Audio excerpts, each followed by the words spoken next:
இது நாளைக்கான ப்ரிடிக்ஷன் பார்த்துடலாம். சீக்கிரமாக விஜய் காவேரி ஒன்று சேரணும், அவங்கள ஃபேமிலியாக பார்க்கணும்னு நினைக்கிற வீக்கா ஃபேன்ஸ் கண்டிப்பாக நம்ம வீடியோக்கு ஒரு லைக் பண்ணிக்கோங்க. விஜய் வந்துட்டு காவேரிக்கு கால் பண்ணுவாங்க. ஹலோ மிஸ், பார்க்குக்கு வந்துட்டிங்களா? நான் தான் உங்களை கூப்பிட்டுருந்தேன்ல அப்படின்ற மாதிரி சொல்ல, சார் அதுக்கு தான் கிளம்பிட்டுருக்கேன், ஒரு 10 மினிட்ஸில் நான் பார்க்குக்கு ரீச் ஆகிடுவேன் அப்படின்ற மாதிரி காவேரி சொல்ல, நான் வீட்டுக்கே வந்து பிக்கப் பண்ணிக்கிட்டுமா மிஸ்ன்னு சொல்லி கேட்பாரு. உடனே காவேரி சொல்லுவாங்க, அதெல்லாம் ஒன்றும் வேண்டாம் சார், எங்கள் வீட்டு பக்கத்தில் தானே இருக்குது பார்க்கு, நான் நடந்தே வந்துடுவேன், அம்முவையும் தானே கூட்டிகிட்டு வரீங்க அப்படின்ற மாதிரி கேட்க, இல்லை மிஸ் அம்முவை கூட்டிகிட்டு வரல, அவள் வீட்டில் தான் இருக்கா, வீட்டில் விளையாண்டுட்டு இருந்தனால விட்டுட்டு நான் மட்டும்தான் தனியாக வரேன் அப்படின்ற மாதிரி சொல்ல, ஏன் சார் தனியாக வரீங்க, நீங்கள் அம்மாவையும் கூட்டிகிட்டே வாங்கலை அப்படின்ற மாதிரி சொல்ல, இல்லை மிஸ் அவள் விளையாண்டுட்டு இருக்கட்டும், நான் ஏற்கனவே கிளம்பிட்டேன், வெளியிலேருந்து நான் வரதுனால அம்மாவை கூட்டிகிட்டு வர முடியாது அப்படின்ற மாதிரி சொல்லிவிட்டு உடனே விஜய் யோசிப்பார், ஓ இவளுக்கு நான் தனியாக வந்து அவள் கூட டைம் ஸ்பெண்ட் பண்ணக்கூடாதா, பேசக்கூடாதுன்னு யோசிக்கிறா போல இருக்குது, எவ்வளோ ஸ்மார்ட்டாக யோசிக்கிறா, இவளை இன்றைக்கி என்ன பண்ணுறேன்னு பாரு அப்படின்ற மாதிரி விஜய் யோசிச்சுட்டு ஓகேன்னு சொல்லிவிட்டு ஃபோனை வச்சுட்டு அங்கே போயிட்டுருப்பாரு. அந்த டைமில் பார்த்தீங்கன்னா விஜய்க்கு முன்னாடி காவேரி வந்து பார்க்குக்கு போயிடுவாங்க. பார்க்கில் உட்காந்துருக்கும்போது அங்கே இருக்க ஜோடிங்களெல்லாம் பார்த்துட்டு பயங்கரமாக சிரிச்சிட்ருப்பாங்க. சரி எவ்வளோ ஜாலியாக இருக்காங்க, சந்தோஷமாக இருக்காங்க, மேபி அவங்களுக்கு ஏற்ற மாதிரி பேர் வந்து அவங்களுக்கு அமைஞ்சிருக்கு, பட் நம்மளுக்கு இதிலலாம் இன்ட்ரெஸ்ட்டும் வர மாட்டேங்குது, நம்மளுக்கு ஏற்ற மாதிரி ஒருத்தர் நமக்காக வருவாரானும் தெரியாது, அதனால தான் இப்படி டிலே பண்ண வேண்டியதாக இருக்குது, மேரேஜ்லேயும் சுத்தமாக இன்ட்ரெஸ்ட்டும் வர மாட்டேங்குது அப்படின்ன மாதிரி காவேரி மனசுக்குள்ளேயே பேசிகிட்டு இருப்பாங்க. அந்த டைமில் பார்த்தீங்கன்னா தூரத்துலேருந்து விஜய் காவேரியை பார்த்து சைட் அடிச்சுக்கிட்டே வருவார். எப்படி இருக்கா பாரு, இவளுக்கு ஏன் தான் என்னோடய ஃபீலிங்ஸ் புரியவே மாட்டேங்குதோ, எனக்கு பொண்ணு பார்க்குறேன் அப்படி இப்படின்றப்ப இதில் பயங்கரமாக காமெடி பண்ணிகிட்ருக்கா, இவளை என்ன பண்ணுறதுனே தெரியலையே அப்படின்ற மாதிரி யோசிச்சுட்டு விஜய் பக்கத்தில் போயிடுவார். பக்கத்தில் போனவே ஹாய் மிஸ் அப்படின்ற மாதிரி சொல்ல, ஹாய் சார், சொல்லுங்கள் என்னாச்சு, எதுக்காக என்ன வர சொல்லியிருந்தீங்க அப்படின்ற மாதிரி கேட்க, அதெல்லாம் இருக்கட்டும், கொஞ்சம் ரிலாக்ஸாக உட்காந்து பேசுவோம், அதுக்கப்புறம் மற்ற டிஸ்கஷன்லாம் வச்சுக்கலாம் அப்படின்ற மாதிரி சொல்லிவிட்டு காவேரி கிட்ட அப்படியே பேச்சு கொடுக்க ஆரம்பிப்பார்.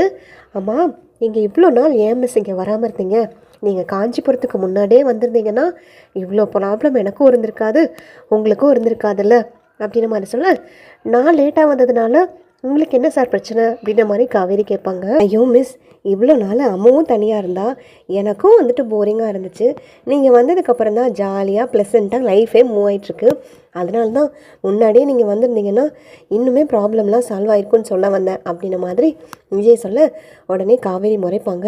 ஐயோ சாரி மிஸ், நான் கொஞ்சம் அட்வான்டேஜாக எடுத்துகிட்டு ஓவராக உளறணும், நீங்கள் இன்றைக்கி ஏதோ நார்மல் மூடில் இருக்கீங்கன்னு நினச்சிட்டு நான் பாட்டுக்கு பேசிட்டேன், சாரி மிஸ், நீங்கள் சொல்ல வந்ததை சொல்லுங்கள் அப்படின்ற மாதிரி விஜய் கேட்க, சார் நீங்கள் என்ன தான் நினச்சிக்கிட்டு இருக்கீங்க, எதுக்காக மேட்ரிமோனியில் தாத்தாவை பொண்ணு பார்க்க வேண்டாம்னு சொல்கிறீங்க, நாங்கள் உனக்காக தானே உங்களுக்காக தானே எல்லாமே பண்ணுறேன், நீங்கள் தனியாக இருக்கீங்க, அம்மாவுக்கு ஒரு அம்மா வேணும், அது போக உங்கள் லைஃப்பில் ஏற்கனவே நிறைய பிரச்சனைலாம் வந்திருக்கு, இது எல்லாத்துக்கும் காரணம் தெரிஞ்சோ தெரியாமலோ நாங்களும் காரணமாக இருக்கோன்றதுக்காக ஏதோ என்னால் முடிஞ்ச உதவி பண்ணலாம், உங்களுக்கு ஒரு நல்ல பொண்ணாக பார்த்து கல்யாணம் பண்ணி வைக்கலான்னு சொல்லிட்டு இவ்வளோ முயற்சி பண்ணி நானும் எஃபோர்ட்ஸ் போட்டுட்டு இருந்தா நீங்கள் பாட்டுக்கு ஈஸியாக போய் மேட்ரிமோனி அக்கௌண்ட்டை வந்து டெலீட் பண்ணுறீங்க, என்ன தான் நினச்சிட்ருக்கீங்க, உங்களுக்கு இஷ்டம் இல்லைன்னா நீங்கள் அன்றைக்கே என்கிட்ட ஓப்பனாக சொல்லியிருக்கலாம்ல, என் ஒய்ஃபை தான் இன்னும் லவ் பண்ணிகிட்ருக்கேன், எனக்கு யாரையும் வந்துட்டு கல்யாணம் பண்ண விருப்பம் இல்லைன்னு சொல்லிட்டு அன்றைக்கே சொல்லியிருந்துருக்கலாம்ல, அன்றைக்கி கேட்கும்போது நான் இப்போ ரெடியாக தான் இருக்கேன், என் பொண்ணுக்கு வந்து ஒரு அம்மா கிடைக்கணும் அப்படி இப்படின்னு சொல்லிட்டு டயலாகெல்லாம் அடிச்சிங்க, இன்றைக்கி என்ன இப்படி பண்ணிட்டுருக்கீங்க அப்படின்ற மாதிரி சொல்ல, இங்கே பாருங்கள் மிஸ், நான் இப்போவும் சொல்கிறேன் எப்போவும் சொல்கிறேன், எனக்கு வந்து என் பொண்ணுக்கு ஒரு அம்மாவாக என்னை விட எனக்கு அவங்கள வந்து என் அம்மாவுக்கு பிடிச்சிருக்கணுன்றது தான் எனக்கு முக்கியமான ரீசன், அதுக்காக யாரை வேணுனாலும் போய் நான் கல்யாணம் பண்ணுறதுக்கு ரெடியாக இல்லை, அப்படி கல்யாணம் பண்ணுறதா இருந்தால் இந்த 5 வருஷத்தில் நான் என்றைக்கோ பண்ணியிருந்துருக்கலாம், அது காரணம் கிடையாது, இப்போ வந்துட்டு நீங்கள் உண்மையாக சொல்லணுன்னா நான் ஃப்ராங்காகவே சொல்கிறேன், என் லைஃப்பில் இப்போ திரும்பவும் காஞ்சிபுரத்தில் நீங்கள் வந்ததுக்கப்புறம் தான் என் லைஃபே கொஞ்சம் கொஞ்சமாக ஹாப்பியாக மாறிட்டுருக்கு, அதனால் உங்களை மாதிரி ஒருத்தர் வந்து என் லைஃப்பில் வந்தாங்கன்னா அம்முக்கும் நல்லபடியாக ஒரு அம்மா கிடைச்ச மாதிரி இருக்கும், எனக்கும் ஒரு நல்ல ஒய்ஃப் கிடைச்ச மாதிரி இருக்குன்றதுக்காக தான் எஸ் சொன்னனே தவிர வேறு எங்கேயோ போய் நான் யாரையோ கல்யாணம் பண்ணுறதுக்காக இல்லை, டு யூ அண்டர்ஸ்டாண்ட் அப்படின்ன மாதிரி ரொம்ப ஹார்ஷாக வந்து விஜய் கேட்பார். உடனே காவேரி, சார் என்ன மாதிரி தானே சொல்கிறீங்க, என்ன மாதிரியே பார்த்துடலாம் விடுங்க, என்ன மாதிரியே உங்களுக்கு ஒரு பொண்ணு கிடைச்சா ஓகே தானே, என் ஸ்கூல்லேயும் நிறைய டீச்சர்ஸ் இருக்காங்க, அதில் ரொம்ப அழகாலாம் இருப்பாங்க, அவங்களுக்கும் கல்யாணம் ஆகாமல் தான் இருக்குது, நான் வேணால் அவங்கள ட்ரை பண்ணி பார்க்குறேன் ஓகேவா அப்படின்ற மாதிரி சொல்ல, ஐயோ காவேரி அப்படின்ன மாதிரி டக்குன்னு கோவப்பட்டு பேர் சொல்லிடுவார். சார் சார் என்ன சார் அப்படின்ன மாதிரி காவேரி ஒரு பக்கம் தயங்க, சாரி மிஸ், நான் கொஞ்சம் உணர்ச்சி வசப்பட்டுட்டேன், இப்படி தான் சடனாக டெம்பர் ஆயிடுவேன், அது எல்லாமே கண்ட்ரோல் பண்ணதே என் ஒய்ஃபு தான்.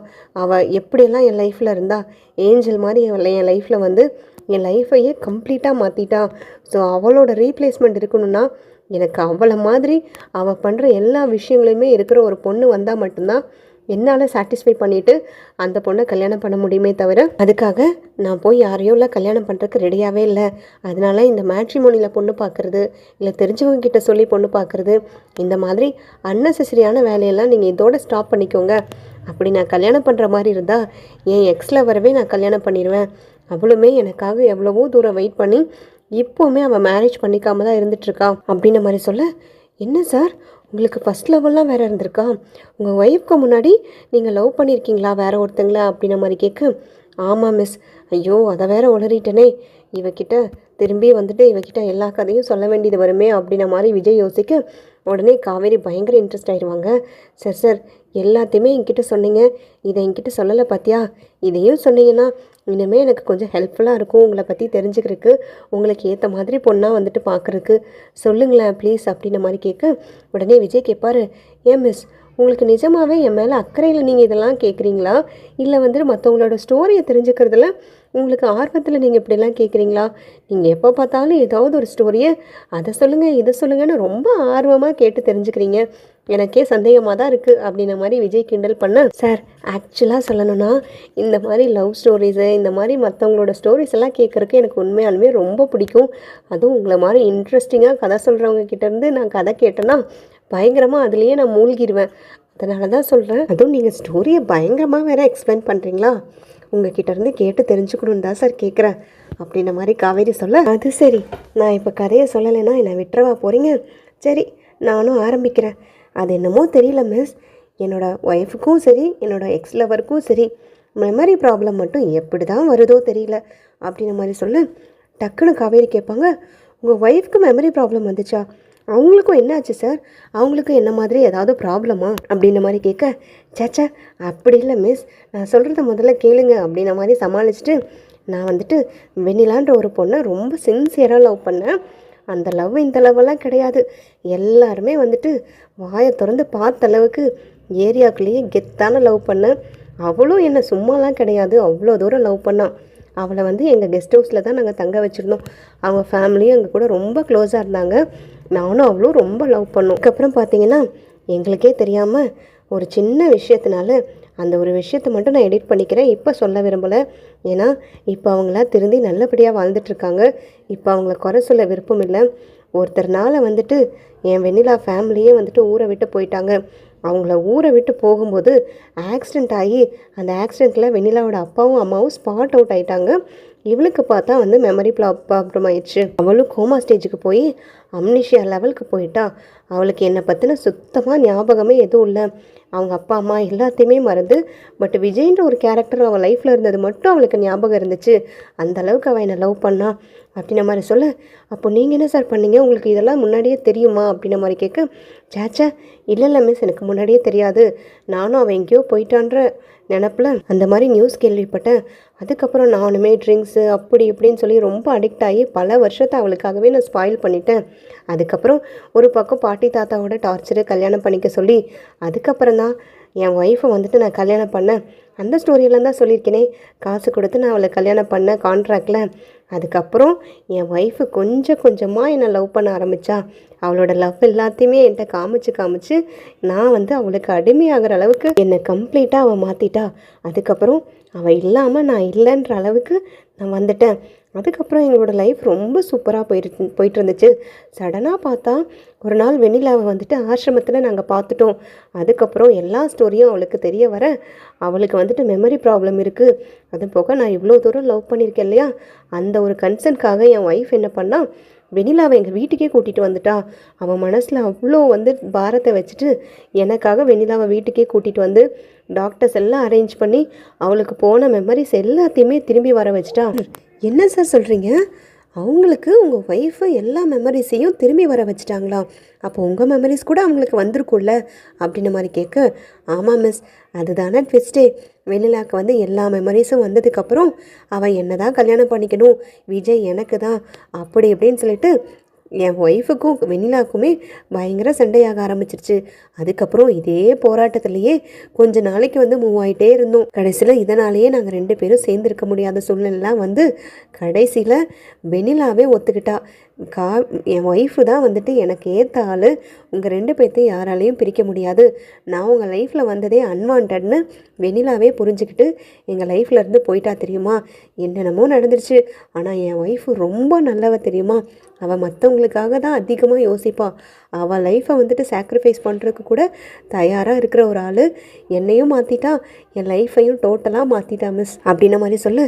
சார், நீங்கள் சொன்ன எல்லாத்தையுமே எனக்கு முன்னாடியே கேள்விப்பட்ட மாதிரியோ இல்லை என் லைஃப்பில் வந்து இதெல்லாம் ஃபேஸ் பண்ண மாதிரியே எனக்கு தோணிக்கிட்டு இருக்கு. அது என்னமோ தெரியல, நீங்கள் சொல்கிற ஒவ்வொரு ஸ்டோரியுமே எனக்கு நடந்தது மாதிரியும் அல்லது என்னோடய சரௌண்டிங்ஸில் நடந்தவங்களுக்கு மாதிரியும் எனக்கு திரும்ப திரும்ப ரீகால் ஆகிட்டே இருக்குது. அது ஏன்னு தான் தெரியல. நானும் வந்துட்டு நீங்கள் உங்ககிட்ட ஒவ்வொரு வாட்டியும் பேசினதுக்கப்புறம் இது நமக்கு நடந்துச்சான்னு சொல்லிட்டு ரொம்ப ஓவர் திங்கிங் பண்ணி பார்ப்பேன். அதுக்கப்புறம் தலைவலி வரும். எனக்கு இன்றைக்கும் அதே மாதிரி தான் இருக்குது. வெண்ணிலான்ற கேரக்டரையும் என் லைஃப்பில் கேள்விப்பட்ட மாதிரி இருக்குது. நீங்கள் சொன்ன அத்தனை ஸ்டோரியுமே என்னால் சிங்க் பண்ண முடியுது. ஆனால் என்னென்னு தான் எனக்கு விஷயம் புரியல அப்படின்ன மாதிரி சொல்லு. இது எல்லாத்துக்குமே காரணம் நீ தானடி என் ஒய்ஃபே அப்படின்ன மாதிரி விஜய் மனசுக்குள்ளே நினைக்க, என்ன சார் இப்போ சொன்னீங்க அப்படின்ன மாதிரி காவேரி கேட்பாங்க. உடனே ஒன்றும் இல்லை மிஸ், அதனால தான் சொல்கிறேன், இதுக்கு மேலே தயவு செய்து எனக்கு அலைன்ஸ் பார்க்குற வேலையை இப்போவே நீங்கள் நிறுத்திடுங்க.